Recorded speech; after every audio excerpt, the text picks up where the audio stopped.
한 분이 어떻게 해야 영생을 얻을 수 있습니까? 라고 질문을 해 오셨습니다.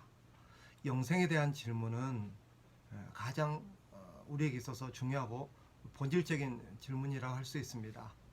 그럼에도 불구하고 많은 사람들이 이 영생의 문제에 대해서 혼동스러워하고 불확실하고 또 심지어는 오해를 하는 부분도 있습니다. 대표적인 질문이 바로 어떻게 해야 영생을 얻을 수 있는가라는 질문입니다. 이 질문은 사실 우리만의 질문은 아니지요. 예수님 당시 지금으로부터 2000년 전에도 예수님께 똑같은 질문을 던졌던 사람이 있습니다. 누가복음 18장 18절에 보면 한 젊은이가 예수님을 찾아와서 이렇게 질문을 합니다. 어떤 관리가 물어 이르되 선한 선생님이여 내가 무엇을 하여야 영생을 얻으리이까? 이 질문에 예수님은 그에게 10계명을 말씀하시면서 하나님의 계명을 지키라라고 말씀하십니다. 그러자 이 젊은이는 내가 어려서부터 이것을 다 지켰습니다 라고 답변을 합니다. 그런 이후에 예수님 다시 그에게 이렇게 요구를 합니다. 내 소유를 다 팔아서 가난한 자에게 나누어 주어라. 그리고 나를 따르라. 이 질문을 받은 이 젊은 관리는 근심이 가득한 채로 돌아서고 맙니다. 결국 이 이야기를 통해서 우리 주님께서 우리에게 들려주시고 가르쳐 주시려고 했던 메시지는 뭘까요? 우리가 영생을 얻기 위해서 율법을 행해야 된다든지 우리의 소유를 다 팔아서 가난한 자들을 위해서 구제를 해야 된다든지 이런 조건을 말하기 위함이 아닙니다. 이것은 결과적으로 바로 사람의 힘으로는 결코 영생을 얻을 수 없음을 가르치기 위함입니다. 그래서 예수님은 이 돌아간 이 젊은이, 이 발길을 돌린 이 젊은이를 보면서 예수님께서 제자들에게 이렇게 대답을 하십니다. 27절에 무릇 사람이 할 수 없는 것을 하나님은 하실 수 있느니라. 이게 예수님이 말씀하시려는 핵심입니다. 다시 처음의 질문으로 돌아가 봅시다. 이 젊은이는 뭐라고 질문을 했습니까? 예수님, 내가 어떻게 해야 영생을 얻을 수 있습니까? 즉, 이 질문의 전제는 내가 뭔가를 함으로써 영생을 얻을 수 있을 거라는, 즉, 내 노력과 나의 역할에 따라서 영생이 주어질 거라는 생각에 근거한 질문입니다. 그러나 주님은 그 질문이 틀렸음을 그 젊은이에게 가르쳐 주고자 이것저것을 요구하신 것입니다.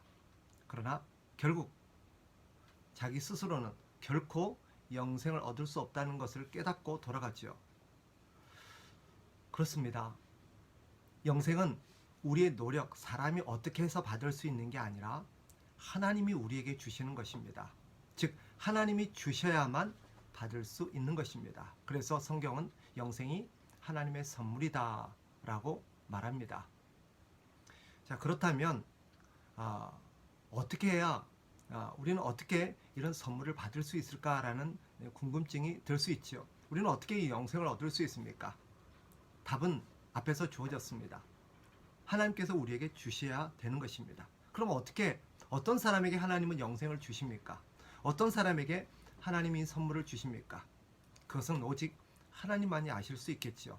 그러나 성경을 통해서 하나님은 그런 영생을 사모하는 자들에게 주시는데 특별히 이 영생을 어떤 사람들이 받을 수 있는지 우리가 할 수 있는 것이 아무것도 없다라는 것을 말하려는 것이 아니라 바로 이런 영생은 하나님이 우리에게 주셔야만 된다는 것을 우리에게 가르침으로써 우리의 노력과 우리의 공로로 받을 수 있는 것이 아님을 가르치는 것입니다. 그러나 우리가 할 수 있는 것이 있습니다. 바로 그 사실을 믿는 것입니다. 그래서 성경은 주 예수를 믿으라 그리하면 너와 내 집이 구원을 얻으리라, 즉 영생을 얻으리라 라고 말씀하시는 것입니다. 요한복음 3장 16절에도 하나님이 세상을 이처럼 사랑하사 라고 말씀하시면서 독생자를 주셨으니 이는 그를 믿는 자마다 영생을 얻는다 라고 말씀하십니다. 요한복음 1장 12절에도 영접하는 자, 곧 그 이름을 믿는 자들에게는 하나님의 자녀가 되는 권세를 주셨다 그랬어요. 이 말씀들의 공통점이 무엇입니까? 믿음입니다. 예수님을 믿는 자에게 우리 주님은 영생을 선물로 주십니다. 예수님을 믿는다는 것에 대해서 조금 정리하고 넘어갑시다. 예수님을 믿는다는 것은 두 가지 사실을 전제로 합니다. 첫째는 예수를 믿는다는 것은 바로 우리의 노력과 우리의 공로로 받을 수 있는 것이 아니라는 것. 바꿔 말하면 우리에게는 영생을 받을 만한 자격이 없는 죄인이라는 것을 아는 데서 기인합니다. 즉, 내 노력으로 받을 수 없는 것은 내가 하나님 앞에 아무런 그런 하나님의 기준에 영생을 얻을 수 있는 기준에 이를 수 있는 그런 자격도 없고 능력도 없고 우리는 전적으로 죄인이기 때문에 하나님 앞에 심판받아 마땅한 죄인이라는 것을 깨닫는 것입니다. 두 번째, 예수님을 믿는다는 것은 오직 이 영생이라는 선물은 예수 그리스도의 십자가의 은혜 덕분에 받는다는 것을 믿는 것을 말합니다. 오직이라는 단어를 주목합시다. 다른 많은 방법 중에 예수님을 통해서 받는 게 아니라 오직 예수 그리스도의 십자가의 은혜를 통하지 않고는 다른 길이 없습니다. 그래서 우리 주님이 말씀하셨지요. 다른 길은 없나니 라고 말씀하십니다. 오직 주님만이 내가 곧 길이요 진리요 생명이니 나로 말미암지 않고는 아버지께로 올 자가 없다라고 말씀하십니다. 그러니 예수님을 믿는다는 것은 두 가지 의미를 갖고 있습니다.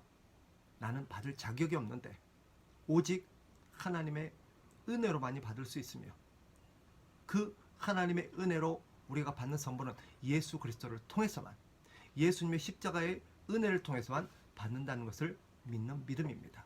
이런 믿음을 가지고 우리 주님께 영생을 얻기를 원하는 자는 우리 주님께서 영생을 선물로 주십니다. 그래서 우리가 이 영생을 어떻게 얻을 수 있는가 하는 부분에 있어서 우리가 주목하고 가슴에 새겨야 될 것은 두 가지 사실이죠. 영생은 사람의 노력으로 받는 게 아니라 오직 하나님의 선물입니다. 그리고 그 선물은 두 번째로 예수 그리스도를 통해서만 주어집니다. 그러면 또 이런 궁금증, 이런 또 의문이 우리 가슴에 남을 수 있습니다. 나는 내가 영생을 선물로 받았는지 어떻게 알 수 있을까? 내가 영생을 선물로 받은 자인지 어떻게 알 수 있을까? 그것은 확실하게 뭐라고 단정할 수는 없습니다. 그러나 가늠해 볼 수 있는, 짐작해 볼 수 있는 성경에서 우리에게 제공한 몇 가지 잣대가 있는데 세 가지만 제가 중요한 잣대 세 가지를 말씀드리겠습니다. 첫째는 내가 영생을 선물로 받았는지 어떻게 알 수 있느냐? 바로 예수님의 즉 하나님의 은혜를 아는 자입니다. 내가 하나님의 은혜를 알고 있는가? 하나님의 은혜를 아는 자의 특징은 무엇입니까? 감사하는 것입니다. 하나님의 은혜를 알고 하나님께 감사하는 자, 그가 바로 구원을 얻은 자임을 성경은 우리에게 가르칩니다. 한 사건이 있죠. 누가복음에 보면 누가복음 17장 17절에서 19절에 보면 10병의 나병 환자가 나옵니다. 그 중에 10명 모두가 예수님의 은혜로 말미암아 병을 고침을 받지요. 근데 한 사람이 돌아와서 예수님께 엎드려서 감사를 표합니다. 이때 예수님이 하신 얘기를 우리가 들어볼 필요가 있어요. 17절부터 18절을 보면 예수께서 대답하여 이르시되 10사람이 다 깨끗함을 받지 아니하였느냐? 그 9은 어디 있느냐? 이방인 외에는 하나님께 영광을 돌리러 돌아온 자가 없느냐 하시고 그에게 이르시되 일어나 가라 내 믿음이 너를 구원하였느니라 하시더라. 이 말씀을 오해하면 안 돼요. 그 나병 환자가 믿음을 가졌기 때문에 영생을 얻은 게 아니라 그는 선물로 영생을 받았는데 그가 그 영생을 받은 것을 어떻게 확인하게 되는 거죠? 믿음입니다. 근데 그 믿음이 무엇으로 나타납니까? 은혜를 아는 감사로 나타나는 거예요. 그래서 하나님의 은혜를 알고 감사하는 자는 그가 영생을 선물로 받은 자인지를 가늠할 수 있는 중요한 하나의 잣대가 됩니다. 두 번째는 바로 하나님을 사랑하는 것입니다. 하나님을 사랑하는 것. 요한복음에 보면 요한 1서에 보면 이런 하나님의 백성, 구원받은 하나님의 백성의 특징을 이렇게 설명합니다. 사랑하는 자들아, 우리가 서로 사랑하자. 사랑은 하나님께 속한 것이니 사랑하는 자마다 하나님으로부터 나서 하나님을 알고. 즉, 그 사람이 하나님의 자녀요 영생을 얻은 자인들 어떻게 가늠해 볼 수 있는가? 하나님을 사랑하는 것입니다. 하나님을 사랑하고 하나님을 위해서 살고자 하는 마음이 있는지, 또 그런 하나님을 향한 사랑은 반드시 이웃 사랑으로 나타나게 되어 있습니다. 이게 성경의 가르침이에요. 즉, 이웃을 사랑한다는 것은 그 이웃 때문에 이웃을 사랑하는 게 아니라 하나님 때문에 이웃을 사랑하는 거예요. 내가 하나님의 사랑을 깨닫고 하나님의 은혜를 받은 자라는 것을 깨닫고 보니 그 은혜에 감사해서 하나님을 위해서 이웃을 사랑하고 이웃을 돌보는 마음, 이것이 바로 하나님을 사랑하는 자에게 나타나는 특징이요, 그 특징은 바로 그가 영생을 얻은 자라는 것을 우리에게 알려줍니다. 마지막 세 번째입니다. 성경에 보면 그가 영생을 선물로 받은 사람인지 어떻게 알 수 있는가라는 중요한 잣대 한 가지를 바로 하나님의 음성을 듣는 것으로 나옵니다. 예수님은 내 양은 내 음성을 들으며 라고 말합니다. 우리가 잘 아는 말씀이죠. 요한복음 10장 27절에 보면 내 양은 내 음성을 들으며 나를 따르느니라. 여기에 중요한 영생을 얻은 자, 예수님의 양의 특징이 나옵니다. 바로 예수님의 음성을 듣기를 좋아하고 그 음성을 따르는 것입니다. 따라서 우리가 하나님의 백성이라면 예수님의 말씀인 성경 말씀을 듣기를 기뻐할 거예요. 이것은 단순히 귀로만 듣고 이렇게 은혜 받았다, 그 정도가 아니에요. 하나님의 말씀을 이렇게 듣는다는 것은 바로 따르는 것으로 나타납니다. 그가 제대로 들은 사람인지, 예수님 말씀을 듣기를 기뻐하는 사람인지를 뭘로 알 수 있습니까? 그가 예수님 말씀대로 따르는가, 예수님 말씀대로 순종하는가로 알 수 있습니다. 따라서 내가 구원을 받았는지 영생을 선물로 받은 자인지 어떻게 알 수 있냐? 이 세 가지로 우리가 가늠해 볼 수 있겠죠. 첫째는 하나님의 은혜를 알고 감사하는가. 두 번째는 우리가 오늘 본문에서 말한 것처럼 하나님을 사랑하는가. 내가 하나님을 사랑하고 그 사랑으로 말미암아 이웃을 사랑하는가. 세 번째는 예수님의 음성을 들으면서 그 음성을 따르고 있는가.